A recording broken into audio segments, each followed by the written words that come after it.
short delay. All right. Welcome back to Project Stargate Friends Research. I'm your host, Mark Brenner.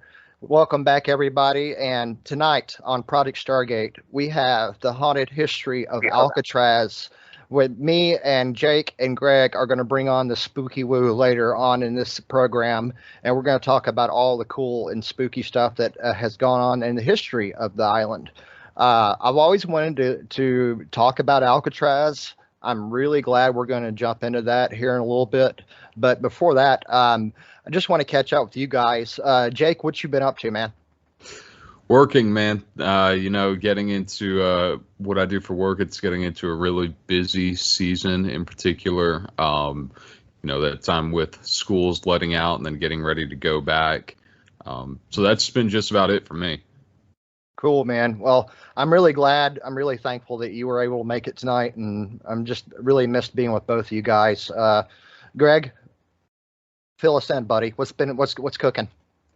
I'm just enjoying the summer up here in New England. It's finally getting warm again. Trying to get away from the cold New England winter time. It felt like it lasted forever, but it's finally, the sun's out now. The trees are in full bloom, and I'm enjoying every moment of it. That's pretty much about it. You know what, Jake? Greg's got this cool Clark Kent like look. I could just see like Greg like standing up and ripping his shirt off and like Superman. having babes, and having all kinds of babes hanging off of him and everything. I could totally see that. Greg actually he's actually had some pretty cool girlfriends over the years. Yeah. Yeah, he's quite the ladies' man, I have to admit. But with all that being said, look, I got something sad to talk about actually tonight. A little.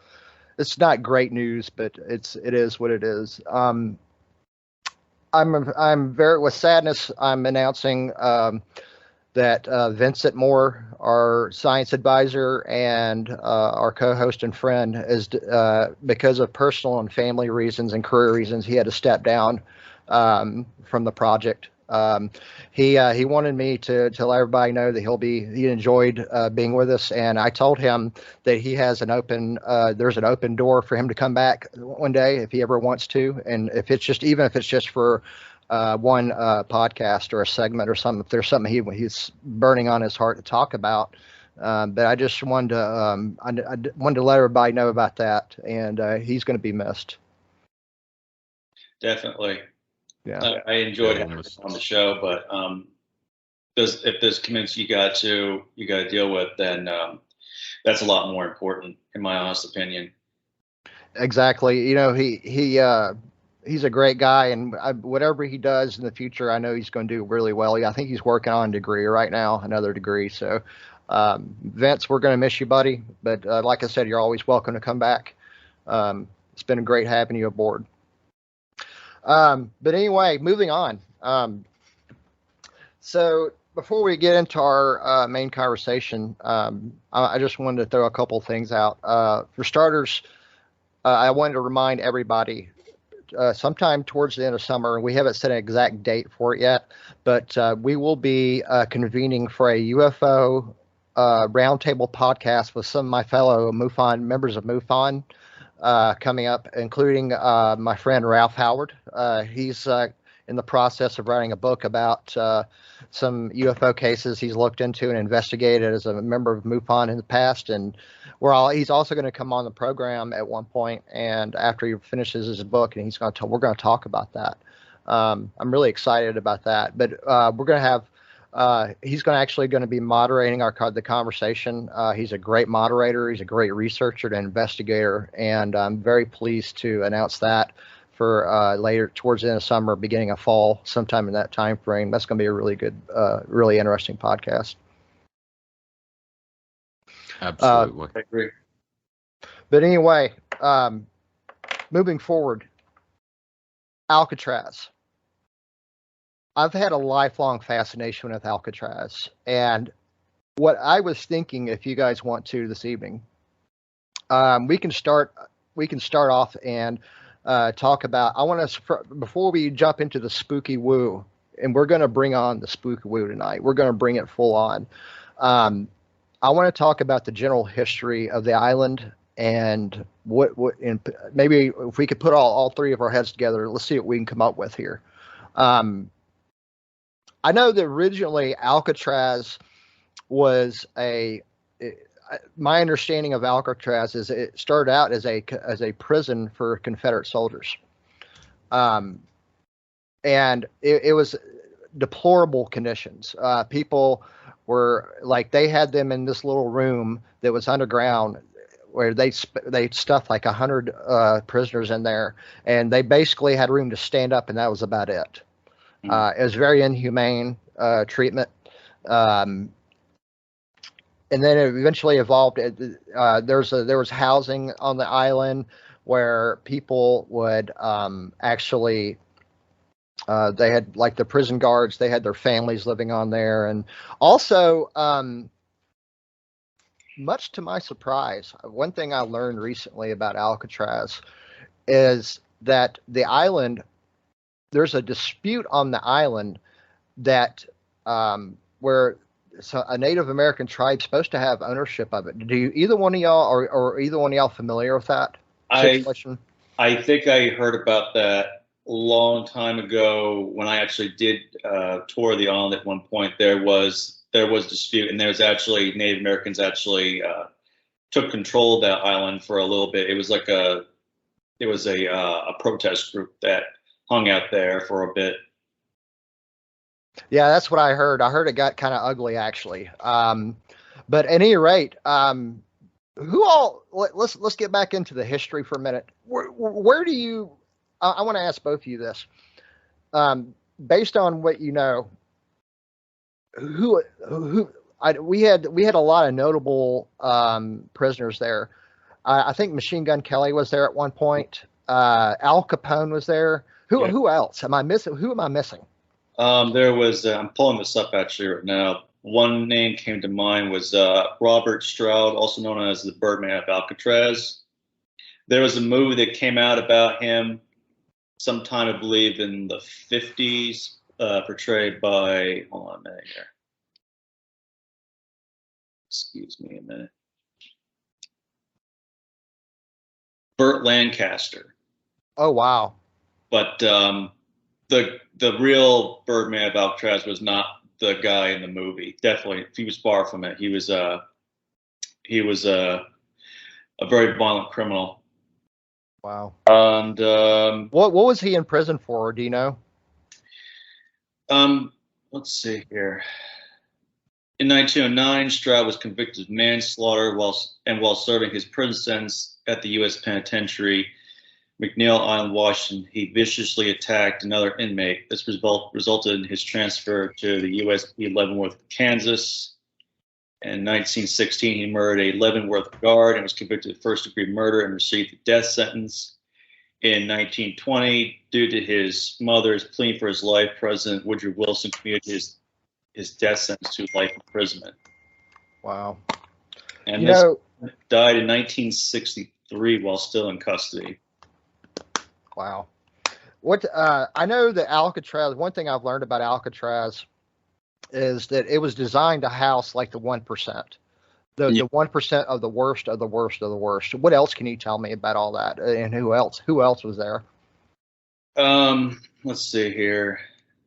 Well, I think when you talk about Alcatraz, you definitely have to talk about Frank Morris and John and Clarice Anglin and Alan West, the supposed escapees from the Rock as well. Absolutely, and I definitely want to get into that towards the bottom of the hour. I Sure. definitely want to get into that. But anyway, continue, Greg. Just named a few. Alvin Karpus, who is known as the first Public Enemy #1. Arthur Doc Barker. Alvin Karpus' name does sound familiar, but I'm not familiar with what his crimes were. Arthur Doc Barker I never heard of, but I'm just reading this I'm just going to tell you this is by the Federal Bureau of Prisons website. I can link this to you, or do you want me to? Sure. If you want to screen share it real quick, just for our listeners and for our viewers, rather, that'd be cool too if you want to share it. Yeah, sure. Okay. Can you guys see anything now? I see it. Yep. Absolutely. There it is. And what website are we looking at, Greg, just for reference purposes? It's going to be the Federal Bureau of Prisons, BOP.gov. Okay, thank you. I'm just reading here. Most of the prisoners incarcerated there were not well-known gangsters, but prisoners who refused to conform to the rules and regulations at other federal institutions, who were considered violent and dangerous, or who were considered escape risks. Wow. So that I know one thing about the prison really wasn't meant to be a huge prison. Like it was only designed to handle like up to like 300 people max or something like that. Yeah, the average population for Alcatraz is only around 260 to 275. The prison never once reached capacity of 336. Wow. Dang. And my understanding also, guys, and maybe you guys can help me fill in the blanks with this, but my understanding is that there's been some escape attempts, and then there was like a riot where a bunch of people got killed. What do y'all know about that? Are y'all down on that?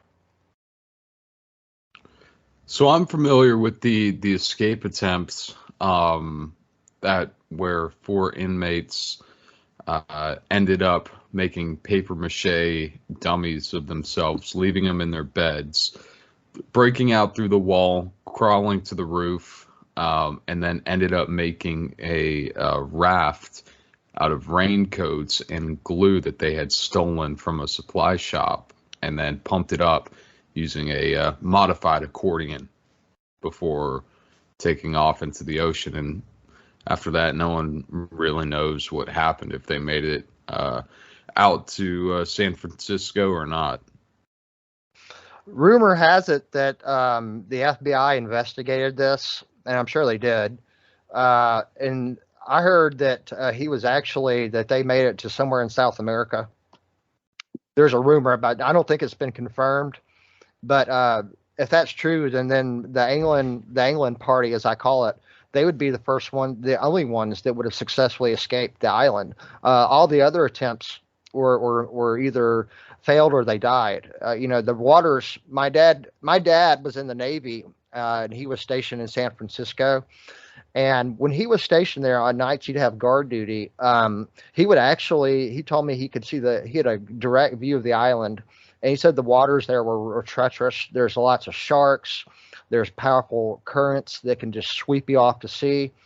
I remember back in the late 80s, Unsolved Mysteries had a segment about the Englands. I just found that really interesting. It's definitely interesting, and I like to think that they made it just because. Right. Why not? Exactly. Yeah. Through all that and just to get off, and I mean, the chances of them getting to shore is pretty slim because the waters out there are very rough. Trying to get to shore would be with just like a little raft that they just constructed, Yeah, and I heard that when they were putting the raft together, I actually heard that and this is really smart. England apparently had a really high IQ. Like that's what I heard. IQ of like 133 or something like that. Yeah, it was in the 130s, and the way they planned this escape was just so brilliant. They when they were building, for example, when they were building the raft, when they were assembling the raft, I should say, they used a pipe. A hot pipe to bind it together, and just stuff like that. I mean, it was brilliantly orchestrated. And then there's the dummy faces.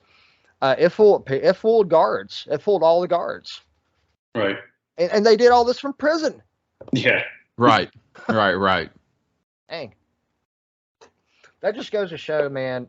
I'm a big advocate for. I'm not trying to get political here, but I'm a big advocate for prison reform.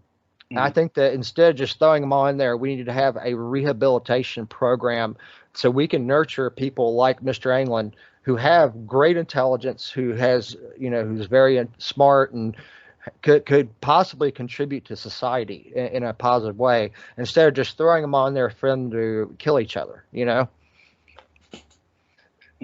But anyway, Absolutely. I'm off the beaten path.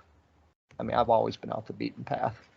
But anyway, so there's quite an extensive history with the, starting out as a Confederate prison, and then under deplorable human conditions, and then it evolved into what it is today, which is a national park, from my understanding. Greg, you've been there. Yes. Can you would you mind telling us a little bit about your experience there and what your impressions were? And tell us also from your memory, if you don't mind, can you go into a little bit of detail on the different sections of it, the floors, including the basement? Well, this was back in 2008. Myself and my family went to San Francisco, and we went out to the island. And I think from the moment you get on the ferry and go all the way to the island itself, you can tell that for a lot of these prisoners, it's going to be very difficult to escape from. The water out there, as you said before, is very treacherous. And going out there from the shore to the island is very rough. And by the time you get into the prison itself, you feel like this is as secure as it's going to get. I'm sure the guards and the warden themselves believe that there's no way these prisoners are going to get out, period. Well, we have seen that one escape attempt, whether they survived it or not, we don't know. But from the very beginning, you're led into this part where the prisoner is supposed to strip down, and they're given their own uniform, and they're led to their cells. And they search every nook and cranny on them too, I heard. They do, for all kinds of contraband. And it's kind of a dehumanizing process because you're no longer a civilian. You're now a prisoner. You don't really have rights. You didn't really have rights in that place. No. You were referred to by the numbers you had on your shirt. That was it. So you were sounds like the Borg on Star Trek. 7 of 9. Yep. You lose your identity and everything. And everything is so secure that trying to get from one block to another, you have to go through gates. And I remember when I walked through one, there was actually some pock marks from a grenade that was tossed in during one of the riots where the prisoners had broken out. And I think it was the National Guard, I believe, that was trying to take back the prison. And I remember seeing the pock marks from the grenades that were tossed in through the windows. We also had these CD players, old school, and you're listening to the point of view from the guard as well as the prisoners that were there. And as you go through each room, you'll hear a guard say, "This is where the prisoners are going to shower, or this is where they do like activities like shop, where they're making things." And then you got the prisoners, they're talking about their lives and what's like being in the actual cell itself, how they get along with the other prisoners. A lot of fights break out. There's a lot like Al Capone not being well liked there himself, despite being the mob boss of Chicago. People there hate him. Can I stop you there for 1 second, Greg, if you don't mind? Sorry to interrupt. Why do you think that they hated Al Capone so much? Do you have any insight on that? I'm going to make a wild guess, and it may not be real, but I have a feeling, though, that there's some people that were in there that were probably rival mobsters that probably had personal friends in their family get killed by Capone's gang, and they probably wanted to get back at him, obviously. And also the fact that Capone tried to act like he was the boss in there, and people weren't going to take it. Like, there was one story I heard about where he was going to get his hair cut, and he cut in line, and this one guy actually pulled out a shiv and then threatened to cut his knife if he didn't get back in line. And of course, Capone went back in line. That's one story that I remember. Wow. But in prison, it's like doesn't really matter what you do on the street because once you're in there with every other prisoner, they don't care. So. Nope, there's it's really, back then it was like a dungeon almost, Yeah. but anyway, tell us a little bit about, if you will, from your memory, tell us a little bit about the notable parts of it that they showed you on the tour. Was it something you could just walk around freely around the island, or did you have a tour guide where they guided you around, or how did that work? It was all it was linear. So you get from point A to point B. There's no real free roam, unfortunately. I wish there was. But yeah, you're just led from one section to the next to the next. Every block will have its own little name, like Broadway, for example. So if someone wanted to go see such and such a cell, if a CO had to see such and such from a cell, they'll say, oh, he's on, I don't know, Rockefeller. They'll go to Rockefeller and they'll go to his cell. Oh, gee. Yeah. There was the solitary confinement section. Tell us about that. That is very ominous. And this is where the worst prisoners go. The ones that like constantly are fighting or the most violent, they'll go solitary. And it's dark. It's dingy looking. It reminds me of a dungeon. And I've seen some tourists actually go inside the cells, and I did not want to. It's like looking into a pit. It's just complete darkness. Is solitary confinement, is that separate? That's not the basement part, right? That's even a worse part than solitary confinement, or is it the same thing? Are they one and the same? That's solitary. It's separate from the rest of the other prisoners, because this is where they're trying to separate those folks from the rest of the prison population. Wow. And later on, I heard there was that part of the prison houses what's considered to be one of the most haunted parts of the prison down there. And I want to get into that later with you, Greg, if you don't mind. Sure. At any rate, and so when you were down there in the dungeon, as I like to call it, because that's what it was. Let's just call let's just call a spade here. It was a dungeon, and I've seen pictures of it, and it's really creepy. Let me see if I can find something. Let me see if I can find a picture of what this looks like. Hang on just a minute. Let's see here. Bear with me just a minute. All right, I'm going to go ahead and screen share this for our viewers. For the listeners on Spotify and Amazon and other platforms, I'm going to be as descriptive as I can here. We got this right here. I want to see if you can recognize this picture here, Greg. And get rid of this stupid thing. Uh-oh. There we go. What am I looking at here? What is this right here? Let me zoom in for a minute here. And this is a long time ago. I'm just going to say that. That looks like a solitary confinement block. But that's what I'm thinking. That's what I was about to say. I mean, you can just look at this. Even if it's not solitary confinement, I mean, what we're seeing here for those of you who are listening on audio formats, this looks like any kind of medieval dungeon that I've ever heard of. It's dingy, like he said. It looks really dirty. There's pipes hanging from the roof or from the ceiling, and then it has the dreaded cell 14D. And we're going to talk about 14D here a little bit later in the program.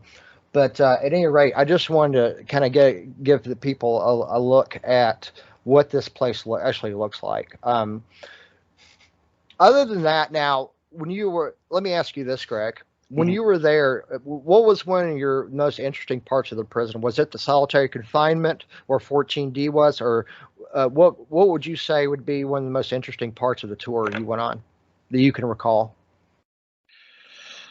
I think the solitary was the most interesting because if I can show a picture, Yes, please.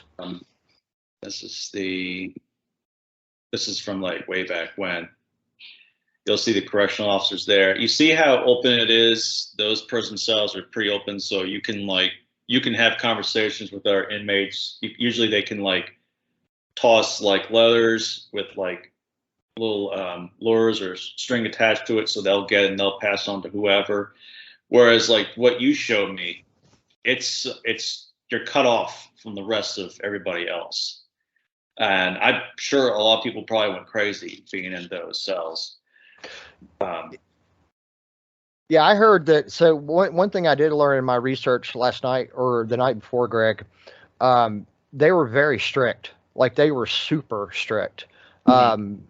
Like they weren't allowed to talk unless given they were only allowed to talk at certain times of the day, like if they were out in the yard, if they were eating their lunch. But at the same time, I heard that they actually fed them really good. Like that prison was known for having like really good cafeteria style food. Yeah, I heard about that. Yeah. Prisoners were saying actually they were getting pretty good food in that prison, unlike any other prison at that time. They were treated pretty well. I remember like one part of the tour that they were fed with the amount of that they were constantly getting fed spaghetti, and they started the riot in the cafeteria. And then one of the guards had to like fire off a few shots from his Thompson just for them to stop. Man alive, I would have. I remember during that riot, there were several people killed, and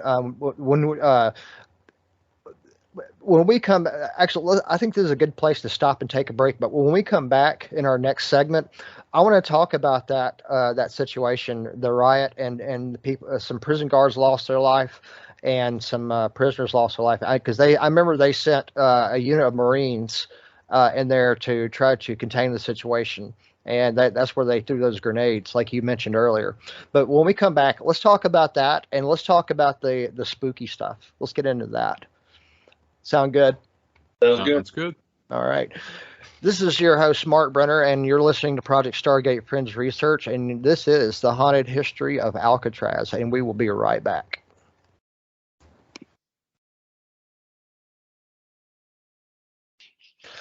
All right, welcome back to Project Stargate Fringe Research. I'm your host, Mark Brenner, and we're back here with the haunted history of Alcatraz here with Jake Malcolm and Greg Ship. Welcome back, gentlemen.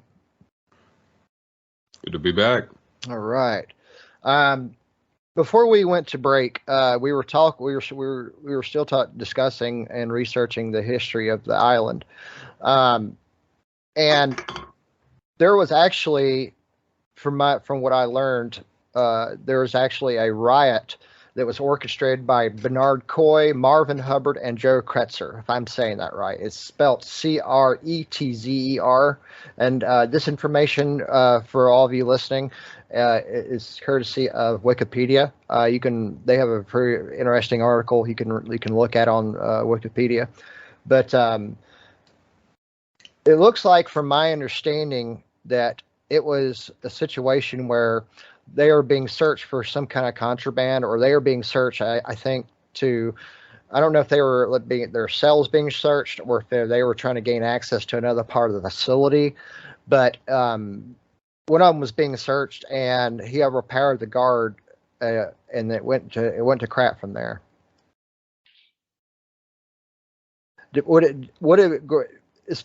After when that happened, Greg, going back to what you learned previously on your tour, how long do you know how long that standoff lasted? In any details that you can recall off the top of your head of what actually happened? Well, this was way back in 2008. I think that lasted more than a day because those three, along with a few other inmates, they managed to get 14 guards as hostages. Eventually, those hostages were freed by some of the other COs, and they started battling with the with the prisoners that started to take up higher ground. And that lasted until May 2nd. I'm pulling this up on history101.com. I can actually share it right now. Please do. Okay. Share.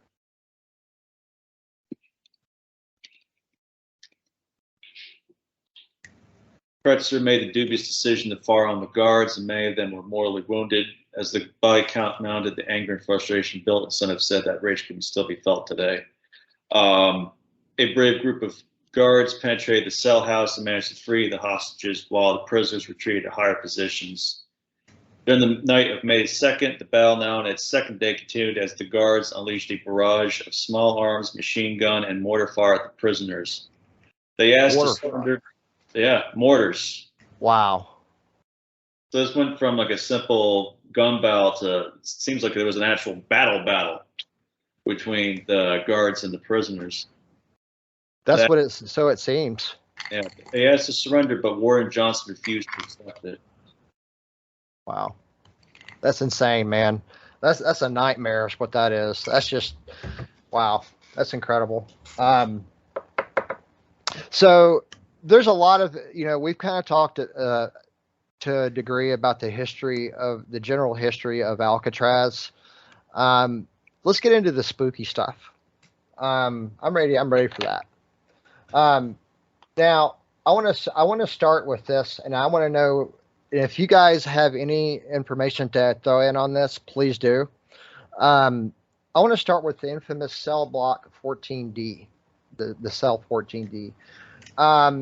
And I'm getting this. I'm going to read a very short paragraph from ArcadiaPublishing.com. There's an article about the haunted history of Alcatraz. It says, Cell 14D, paranormal seekers believe that the D block section of Alcatraz is the most haunted. It includes 14D, which served as the hole, or a place of punishment for particularly difficult prisoners. Visitors report that cell 14D is always freezing cold, even during the summer, and it elicits a feeling of sudden intensity. People also believe ghosts linger in cells 11, 12, and 13 of D block. So this is in I think the dungeon, what they're talking about. And so this is what I learned. There was a particularly nasty prisoner, apparently. They put him in cell 14D. Now, when they put you in this cell, one thing I learned is they strip you down to your boxer underwear, and they hose you down. It's like torture, basically. And there's no bed. I don't think there's any beds. It's just a nasty floor and a hole you can use the bathroom in. But anyway, they threw this one particularly nasty prisoner in there, and after he was in there for about an hour, he started banging on the door saying, let me out, there's something in here with me, or something to that effect. And what this guy reported seeing to the guards was a pair of glowing red eyes. Have either one of you heard this story? I have. A while ago, I heard about that. Jake, what do you know about it? Well, just to the extent of what you've said, and that there are other prisoners that have supposedly seen the same thing in that cell. But that's about it. This is just speculation.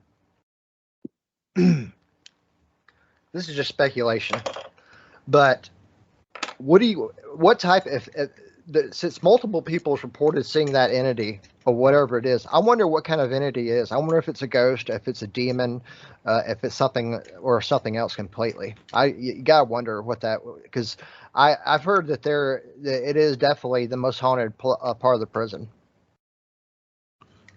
It could definitely be something to do with residual energy, I could say, and just the buildup of residual energy in there. Right. Whether it just be a manifestation of fears and how we see it, or, some type of demon, due to whatever evil men are in there, or it could just be a hallucination from being in complete darkness for a very long time. So I think it could be several things. Right.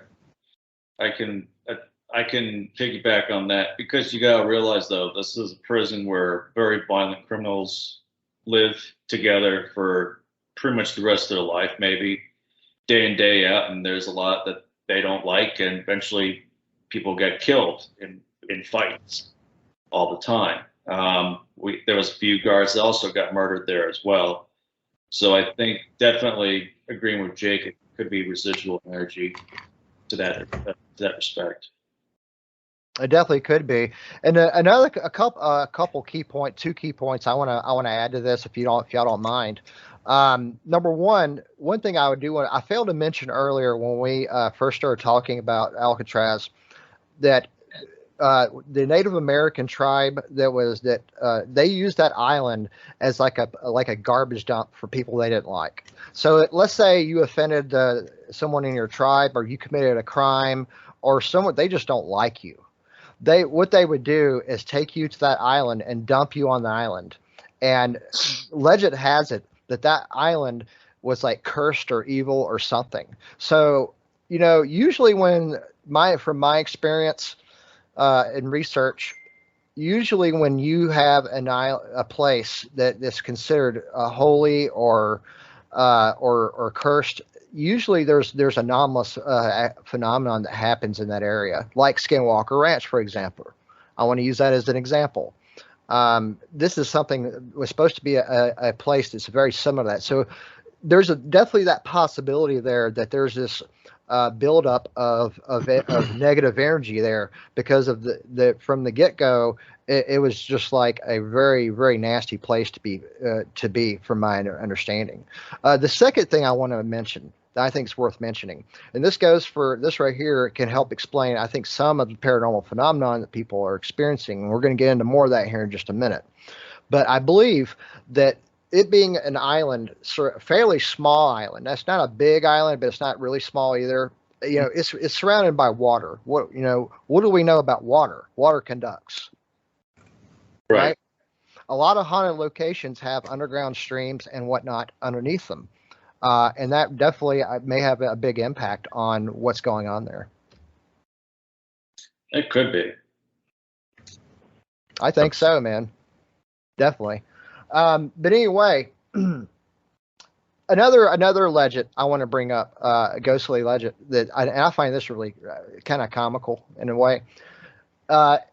Rumor has it that from time to time you can hear Al Capone's banjo jamming off. Jake, you're the musician here, bro. Yep. That's got to be really inspiring in some way to you.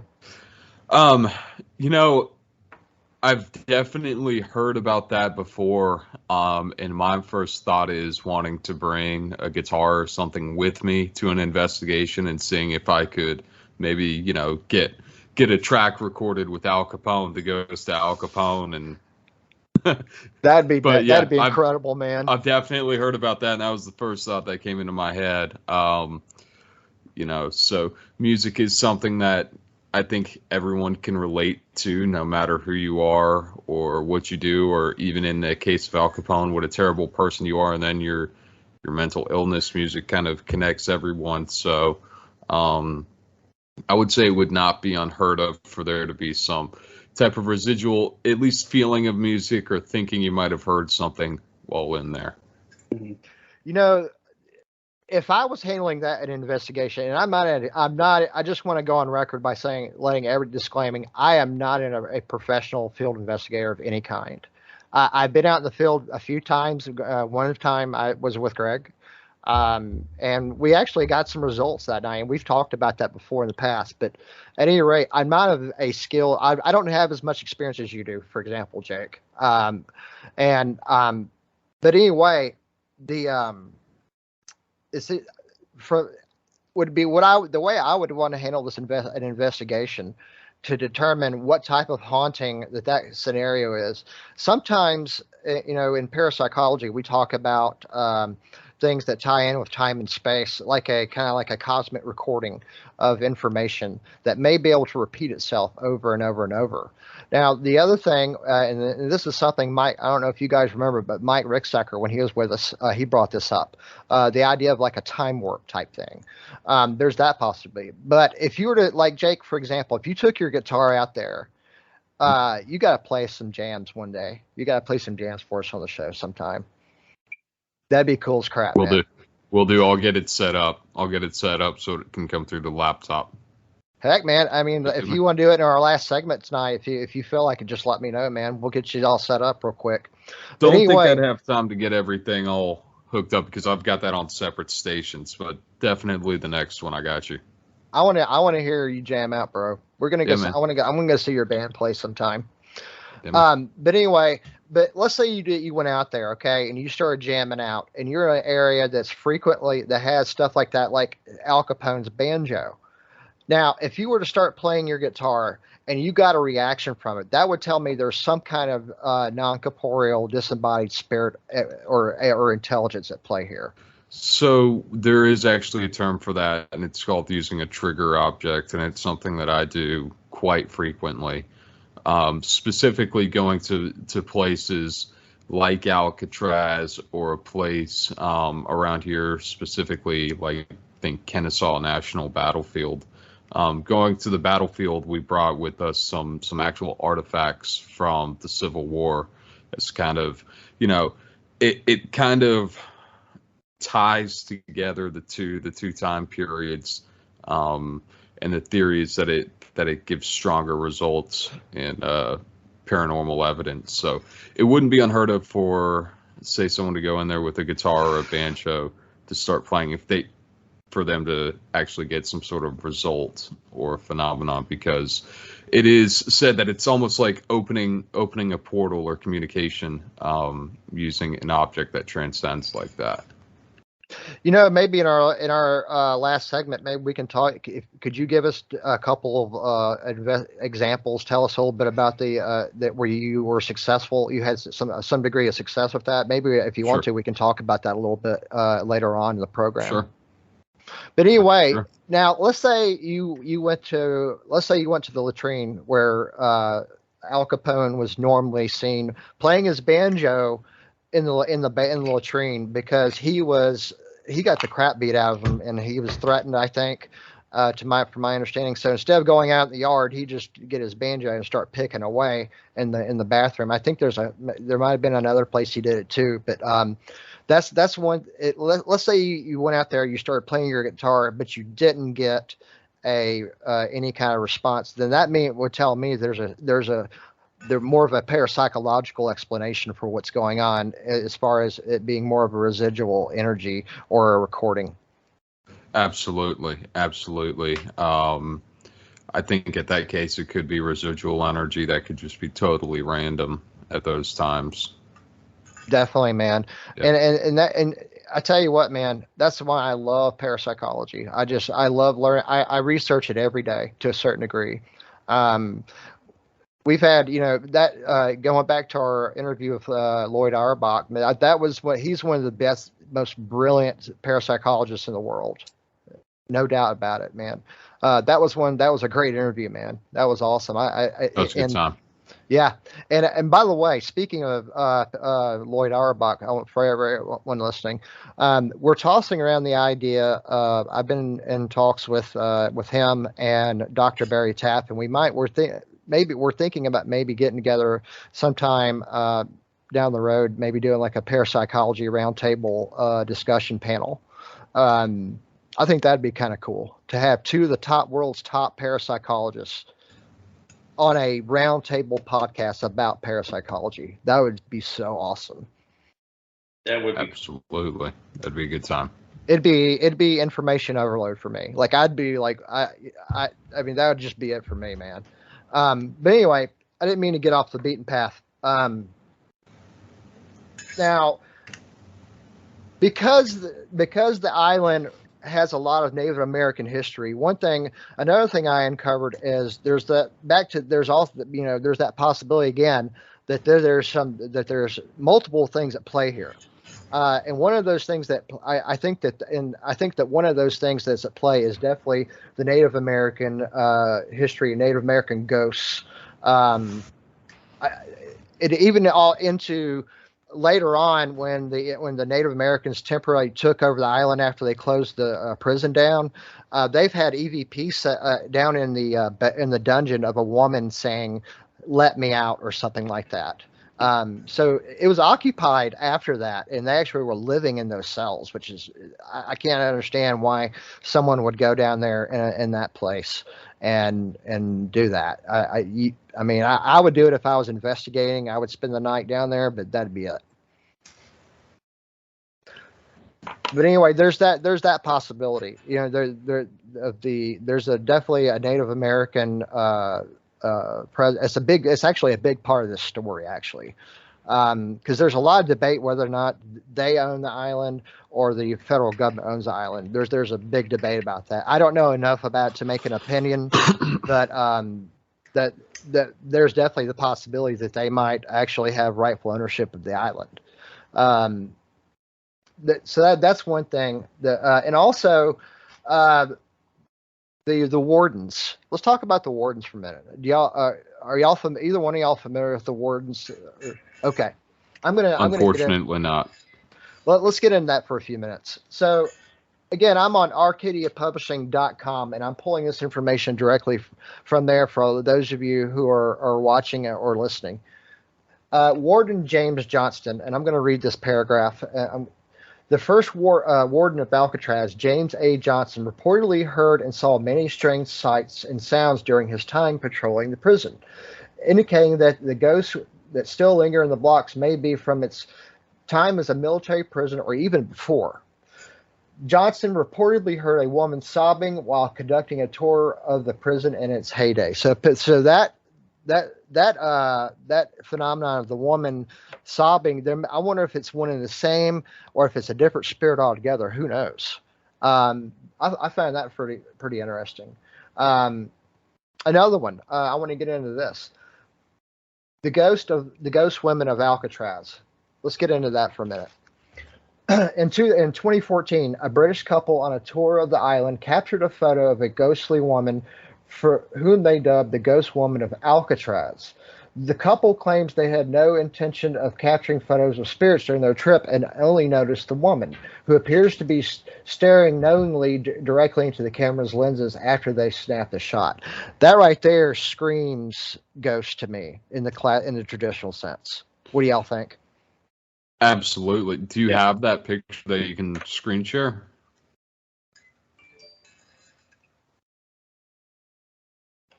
Let me see if I can find it.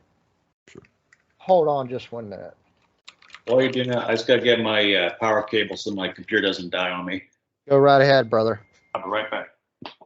Thanks for the warning.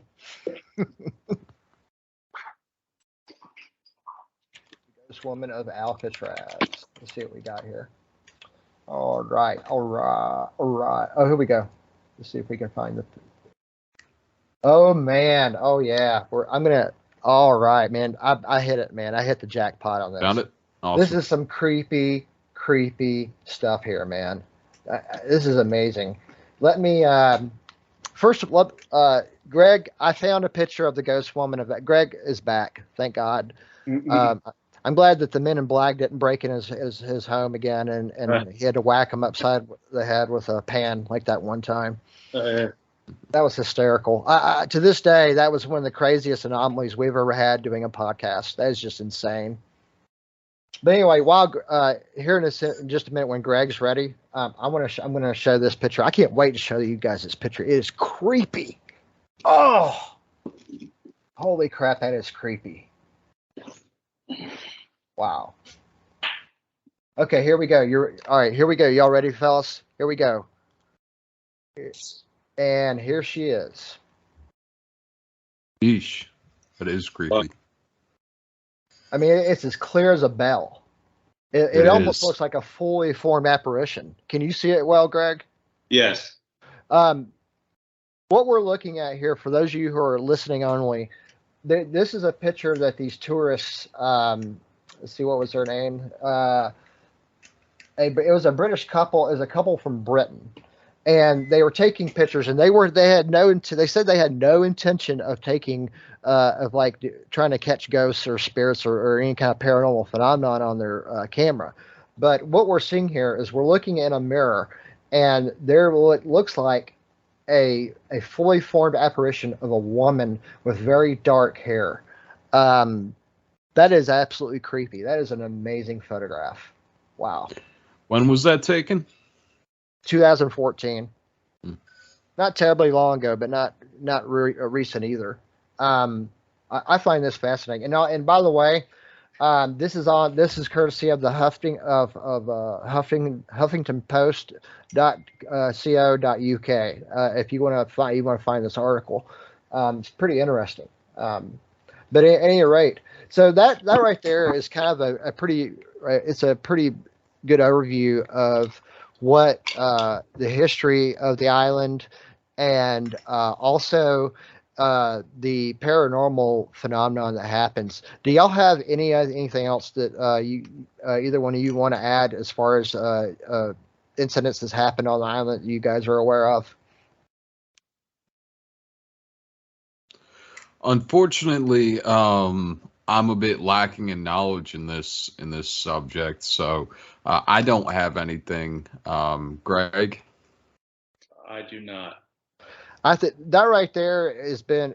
I've always wanted to talk about Alcatraz. This has really been a fascinating conversation. Let me pull up our my screen share.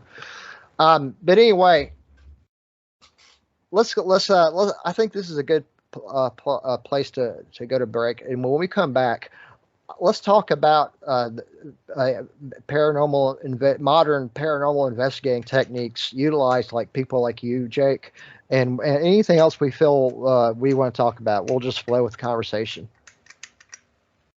All right, you guys are listening to Project Stargate Fringe Research. This is we would just discuss the haunted history of Alcatraz Island, and we will be right back.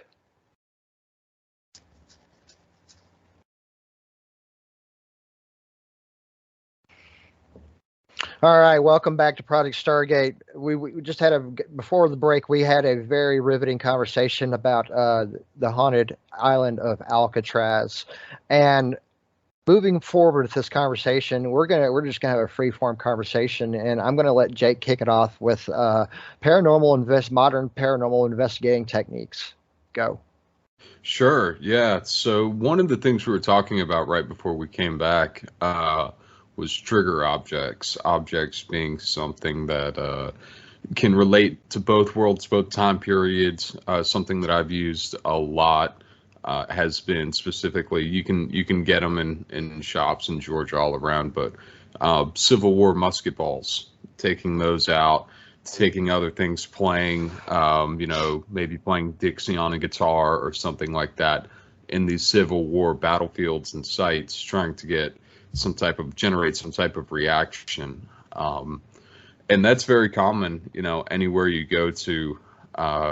Trigger objects are what I feel probably one of the most helpful in actually conjuring and contacting some type of entity of some sort. Give us something. Give us something. Yeah, so we were in Tunnel Hill, Georgia.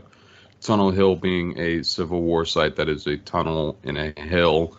Luckily, we were there when nobody was there. So it was just the staff. We paid our entry fee, and they basically told us to go, explore the tunnel, walk through it. Very, very deep, long tunnel.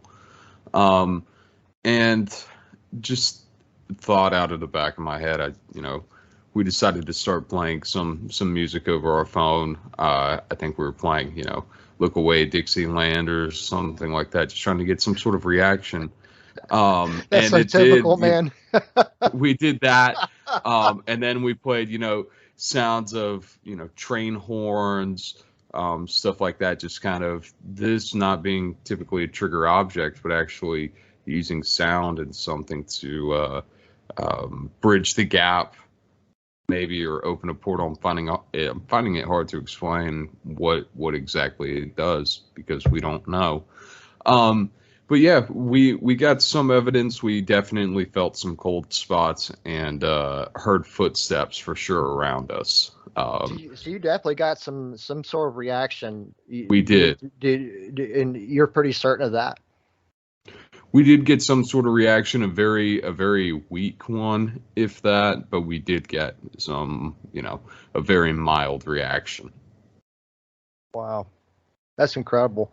I've never actually tried that myself, but I've heard of it being pretty successful. That right there, what that right there tells me is in those situations, I think we're dealing with something that's not just residual in time.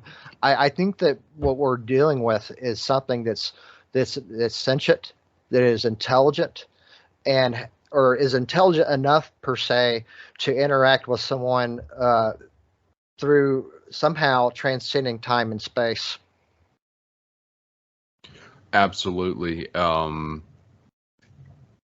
it could be that having something familiar makes whatever it is more comfortable being able to present itself, or it does kind of break down some barrier, make worlds collide, or who knows what's going on. But I've definitely found it to help. We've done it on multiple investigations. And same thing, very light reactions. Mostly where we see it is with the EMF detector, which detects electromagnetic field energy. Basically, as you're doing that, when it spikes, an entity is close or around you or triggering it. So when we're doing that using a trigger object, we notice that the EMF is the main thing that's affected. We may not get as many EVPs, but we do get EMF spikes, and that's how we can pretty much say that there's something there. We may not be able to detect it audibly or visually, but there is something there. Jake, I'm really, as a side note to this, that's really fascinating. I am very anxious to learn how to use my equipment. I've got these toys, and I don't know how to play. Sure. It's real easy. A lot of it is easy as turning it on and knowing how to read it. So yeah, I'd be more than happy to help with that. I think I have a proposition. Sure. And here, my proposition is this, Greg. When you come down here later this year, I would like to go to Kennesaw Battlefield. Kennesaw. Yeah, definitely. I actually used to volunteer there. I think it was 2014 to 2016. It's been a while, but that was the battlefield I actually to volunteer at. I used to give tours there as well. It's a really nice place to be, and I also heard some stories about being haunted. But in my personal experience, I never really experienced anything, but I think that if we were to experiment with trigger objects, we may be able to get something. That I think so too, man. Let me ask you this. I know you've done a lot of reenactments. Did you ever do Civil War reenactment? Slightly, a little bit. Usually around in the North Georgia area. Okay, because I know I've seen you do a lot of different types of reenactment, and that's one of your hobbies. I'm wondering if we went to Kennesaw. Let's just say we go to Kennesaw. Let's say one of us dressed up in an outfit. Mm-hmm. What if we had a rifle, a musket, or whatever? What if we played some audio like Jake did? Would we get some reactions after doing research, of course, to find these hot spots? This is going to require some planning and some and some research beforehand, quite a bit actually. Yep. That's something I think we should look into. We should start casually at least looking into for later this year. I think it'd be fun. Absolutely. Out there, or we could go to Chickamauga Battlefield up in North Georgia is another big one as well. The Rock of Chickamauga. When I was at Fort Benning in infantry school, there was a big mural of the Rock of Chickamauga. I remember that. Gotcha. That's cool, man. Yeah, man. Is that General Thomas? That I don't know off the top of my head. I don't know either. Yeah. I don't know either, but I've always wanted to go to a Civil War battlefield. I've been to a couple of them. I think when I was a little, but I don't remember that. I was like 3-4 years old. Right. Sure. Who remembers all that? It's funny. I can remember some weird stuff that happened when I was that little, but stuff like that I can't remember. Right. Yeah. Didn't make a hardcore impression at the time. Right. No.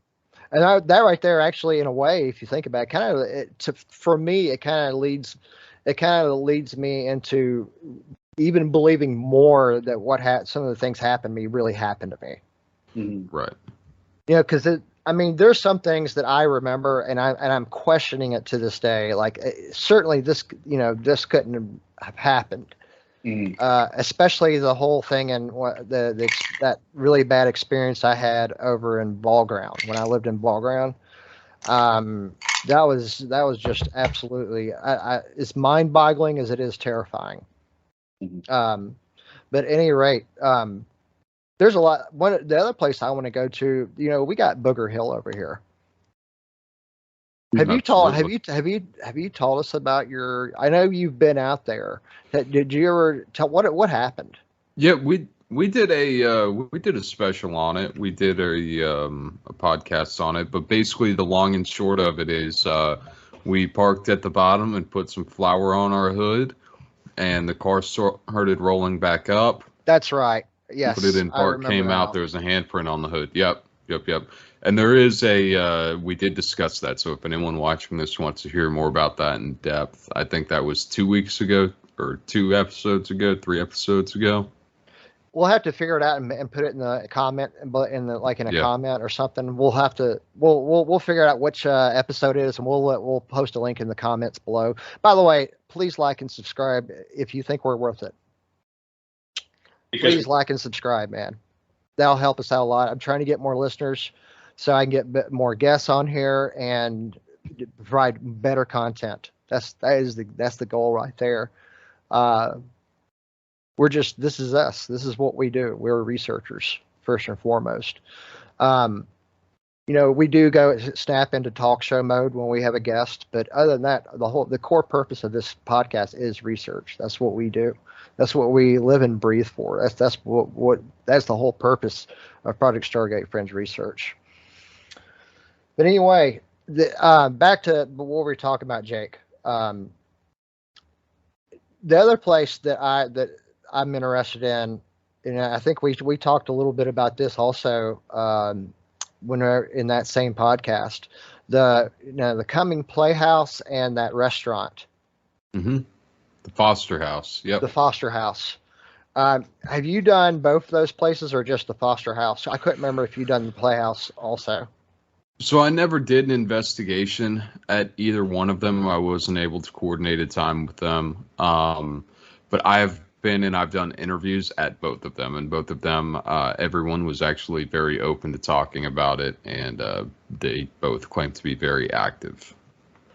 I really think that I've casually mentioned this in the past, but I really want to go there. Absolutely. I really want to go there. I want to set up shop, and I want to see what we can discover. And I want to document.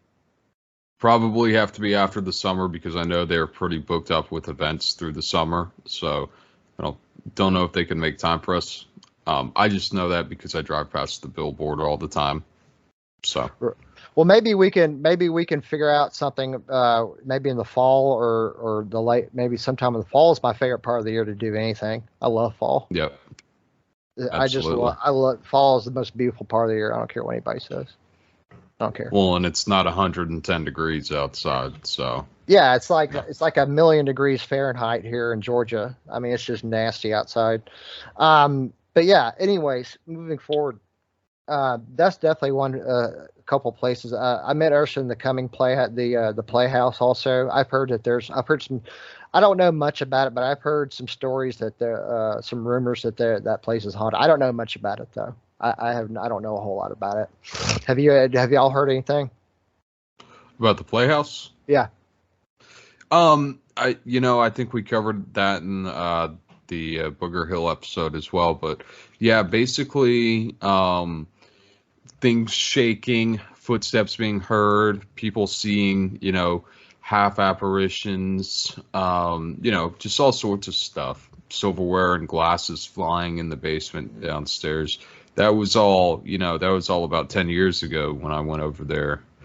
Maybe a little less than that, maybe about 7 or 8 years ago when I went and talked to him about that. But yeah, that's classic poltergeist activity at the Playhouse.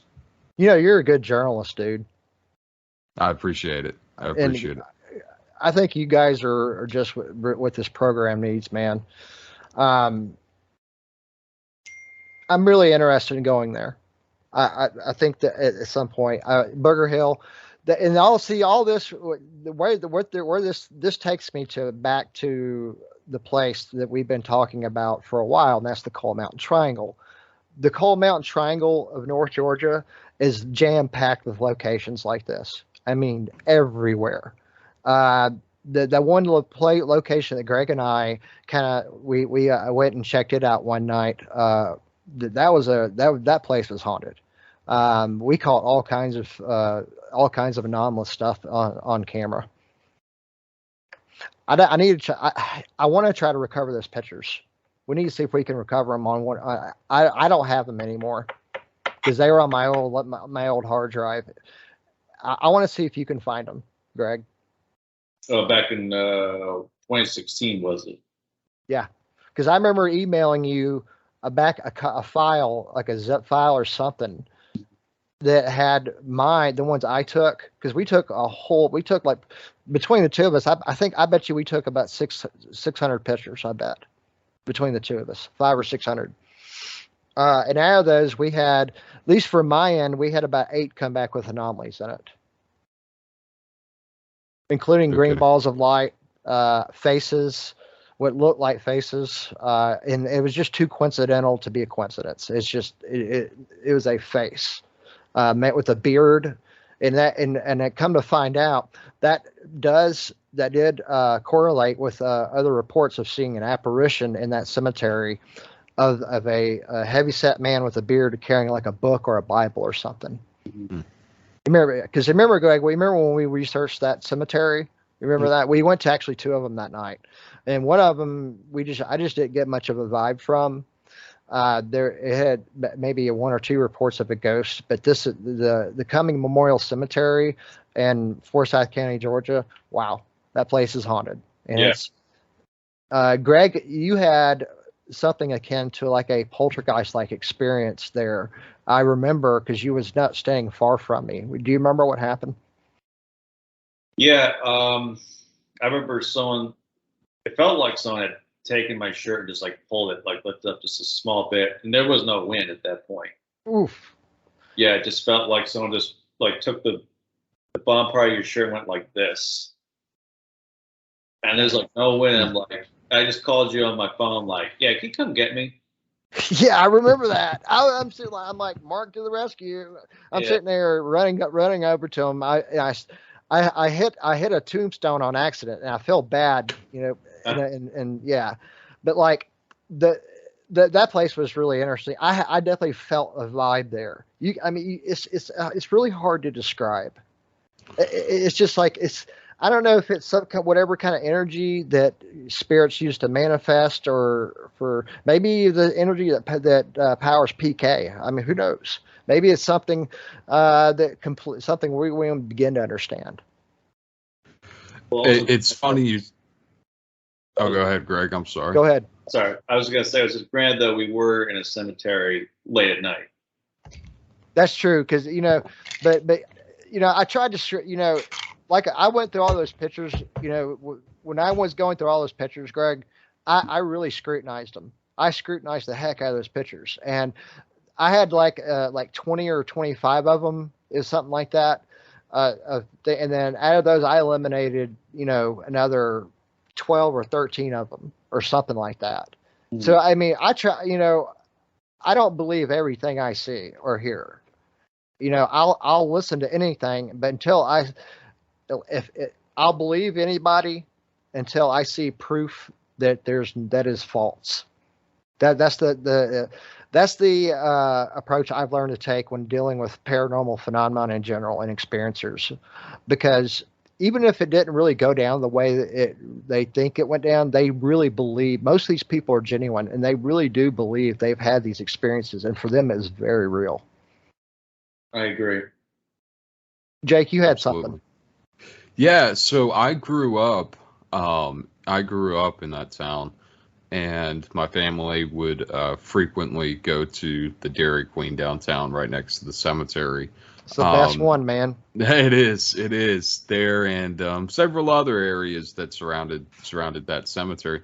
And I always, growing up, just kind of had this feeling that place was always haunted. And growing up, I just kind of assumed because it was the only cemetery that I really knew. But having gone to other ones, and I talk about all these crazy paranormal experiences, but for every one haunted cemetery I go to, there's 10 or 20 that are just duds. No offense to those interred there, but you're not very exciting. But you do get a different feeling from those, and that one has always given me kind of a weird feeling. Not a negative one, but an active one. I got a hypothetical question I want to add to that. Why would ghosts hang out in a cemetery? That is a good question. Greg, what do you think? It's the last place I want to haunt. If I was going to die today, I want to be at some place that I would like to have been. If it's a house that I enjoyed living in, or if it was a place that I enjoyed frequenting, yes. But a graveyard would be the last place I'd want to be. So I don't really know. Dude, your Yankee accent came out big time. You said haunt. Haunt. Haunt. Haunt. Haunt. Haunt. Haunt. I want to haunt this place. Haunt. You sound like Curly from the Three Stooges, for real. But I mean, yeah. Based on, I'm sorry. Go ahead. I got thrown off on haunt. But yeah, I think if for the heavy set dude, the priest or the preacher, like that was the place where he would have met his parishioners, and that's where he would have presided over the funerals. I think he's sort of like watching after the cemetery as well. That's what I see it. That makes a lot of sense. That if he was a preacher, it would make sense. And maybe he's just hanging out before he moves on to the other side, past the plateau, into that fifth or sixth dimension, whatever it is, or heaven, whatever that is, whatever kind of dimension that is. Before they go to heaven. I mean, who's to say that they don't hang out in the plateau and watching over their where maybe they buried a lot of people. Maybe this person had a loved one that died and they were buried there, and he frequently visited that grave. There's all these possibilities. Right. I didn't even think. See, that was some useful insight. That's why we do this. I mean, I've learned so much from you guys. I mean, it's just amazing. But anyway, back to haunts. Sorry, man. I'm not gonna let that go yet. He said haunt. Well, we had a conversation, and he asked how I was doing, and I said I made myself some coffee. He's like, "Stop right there. Say coffee." Oh man. Oh, that just kills me. I love northern accents, but I just love that. I live with my cousin who's from New Jersey. And really? And I'm from down here. And when we start drinking, Both of our accents get thick to a point where it's hard to even understand each other. Yeah. So, What did you just say? What the hell did you say? Well, speaking cornbread. well, we had Kathleen Martin on. She's got that New Hampshire accent. She does. People up here in New Hampshire, they're easy to understand. Once you get down to Massachusetts, good luck. Yeah, Kathy has got a great. She's got a great accent. Yeah. Love Kathleen Martin. Anyway, that just threw me off, man. Like for real, man. I'm like ADHD big time right now. I just totally lost my track. But anyway, whatever. Back to haunts. You know, there's a lot of places in the Coal Mountain Triangle. They're notorious for being haunted. I mean, just all over the place. One thing I have noticed, you know, this goes back to our debut podcast about Coal Mountain Triangle. A lot of the UFO activity that I've noticed, that I've heard of, and I'm familiar with and experienced myself, was in and around Cumming and LJ.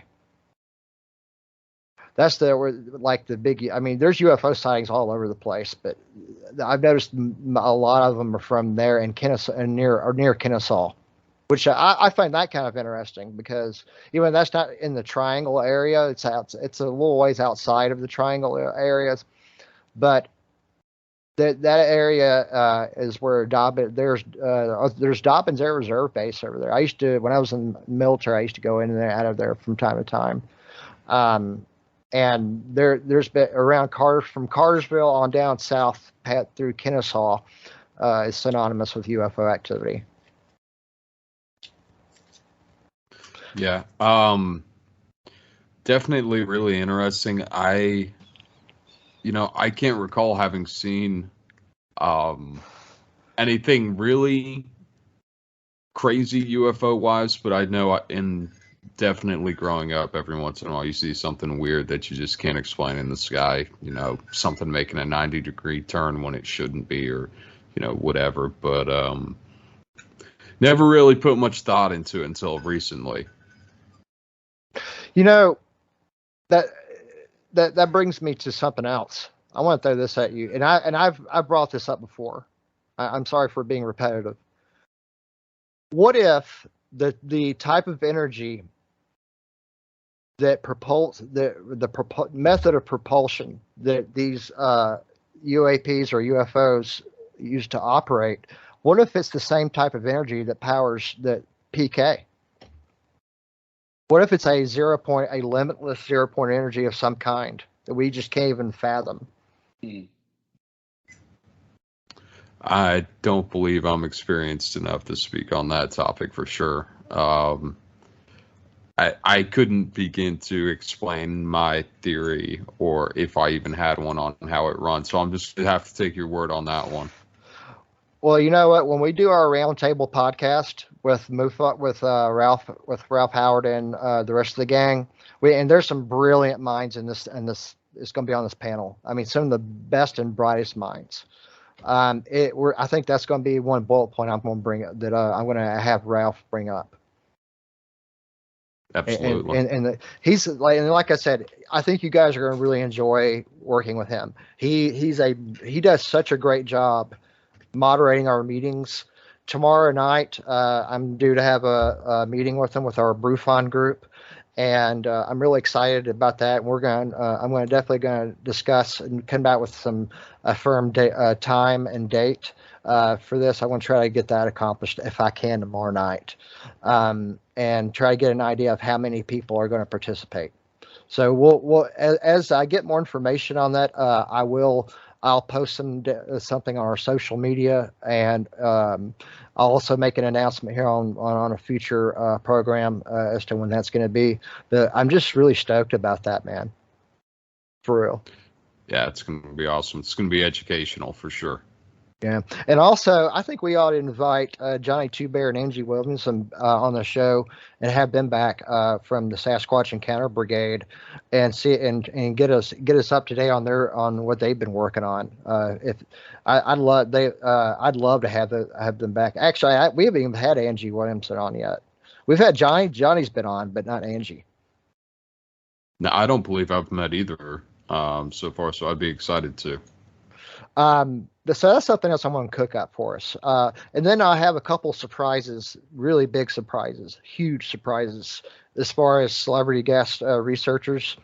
I got some cool stuff I'm cooking on that. Well, definitely. Right on. Awesome. Anyway, that's cool, man. I think that we just need to keep pounding away at this, and the more people like us that get out there, I hope that if I do nothing, I hope I at least inspire somebody. I hope that everybody I think you should, to a certain extent, you should question everything. I don't take we don't even begin to understand reality. We really don't really understand what reality is. There's a lot of possibilities about reality. This could be a sort of dynamic matrix of a construct created by God. Maybe to him, that's kind of what it is. Maybe our creator did this construct that we call this made up of 3 dimensions. There's all these amazing possibilities, now I'm fascinated with this type of science. I love studying this type of physical science in general. And I think that having an understanding of some of that could also help us understand more what's going on in the world of the paranormal as a whole. Absolutely. But anyway, it's been awesome tonight, guys. I appreciate y'all hanging out with me, and we'll reconvene next week and have some new content for you guys. And if you enjoyed this video, please do us a favor and hit the like and subscribe, share it onto your social media. We really appreciate you being with us and researching with us. And I ask all of you to maintain an open mind, but still question things. Don't take everything for as it seems, because we don't know what reality is. We don't know if this is God. This is some sort of construct, and I think that there's a lot more to this reality that we exist in that we can possibly fathom. And as we progress forward here at Project Stargate Fringe Research, hopefully we'll get closer to answering some of these questions. Greg and Jake, thank you so much for being with us and being with me tonight, man. Love to have. Glad you guys are with me every time, and I look forward to seeing you guys next week. Yep, look forward to it. This is Project Stargate Fringe Research. I'm your host, Mark Brenner, signing off. Have a good night.